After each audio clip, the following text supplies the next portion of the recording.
सुगंधा और उसकी सास कांता के बीच एक अजीब सी जंग रहती थी। ये जंग थी किचन में कौन ज्यादा अच्छा काम करेगा और घर के सदस्यों के दिल जीतेगा। और उनकी इस जंग में हमेशा कुर्बान होते थे उनके दोनों पति। कैसे? आइए देखते हैं इस किचन पॉलिटिक्स की कहानी में। एक दिन किचन में, माँ जी, आज मैं बना रही हूँ मेथी की सब्जी। इस खाने से घर वालों के पेट की सारी समस्या खत्म हो जाएगी। और मैं बना रही हूँ तड़के वाली छाछ, जिसे पीते ही गैस की समस्या कभी नहीं होगी। दोनों अपने अपने खाने को लेकर टेबल पर पहुंच जाती हैं। तभी सुगंधा के ससुर उसकी बनाई सब्जी की तारीफ कर देते हैं। अरे वाह, मेथी की सब्जी भी बनी है, बड़ी ही स्वादिष्ट है। वाह बहू वाह। अरे बहू, लेकिन इसमें इतनी सारी मेथी बर्बाद करने की क्या जरूरत थी? देखिए माँ जी, ये तो वो मेथी है जो आप रात में भिगोकर सुबह उसका पानी पीती हैं, और जो मेथी फेंक देती हैं उसी से मैंने ये सब्जी बनाई है। अरे वाह बहू, तुमने तो बड़ा ही समझदारी का काम किया। बस अब क्या था, कांता जी का तो मानो ये सुनकर खून ही सूख गया। वो फैसला कर लेती है कि किसी भी तरह वो अपने खाने की तारीफ लेकर ही रहेगी और सुगंधा को किचन में उसकी कमियां गिनाएगी। कांता फ्रिज खोलकर देख रही होती है और फिर सुगंधा से कहती है, अरे बहू, ये क्या, पूरा फ्रिज गंदा पड़ा है। तभी वहां सुगंधा का पति आ जाता है।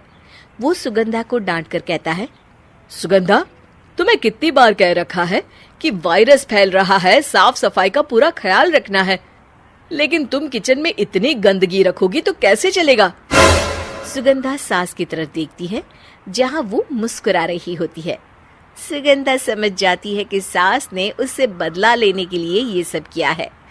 दोनों रात के खाने की तैयारी में लग जाती हैं। दोनों ना एक दूसरे की तरफ देखती हैं और ना ही एक दूसरे से बातें करती हैं। रात को खाने की टेबल पर एक एक कर दोनों कई तरह के अलग अलग व्यंजन टेबल पर लगा देती हैं और अपने अपने पति के पास जाकर खड़ी हो जाती हैं। अरे खाइए जी खाइए, मैंने बड़ी मेहनत से बनाया है। प्लेट में वो खाना डालती हैं।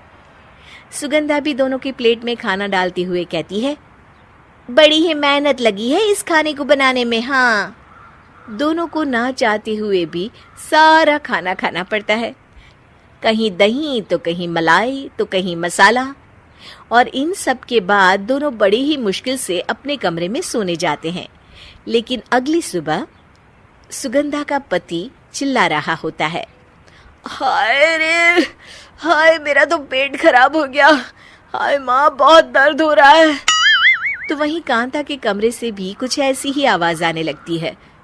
हे भगवान, इस सास बहू की लड़ाई हमारी जान लेकर रहेगी। जाओ कोई डॉक्टर को बुला कर लाओ। डॉक्टर आते हैं।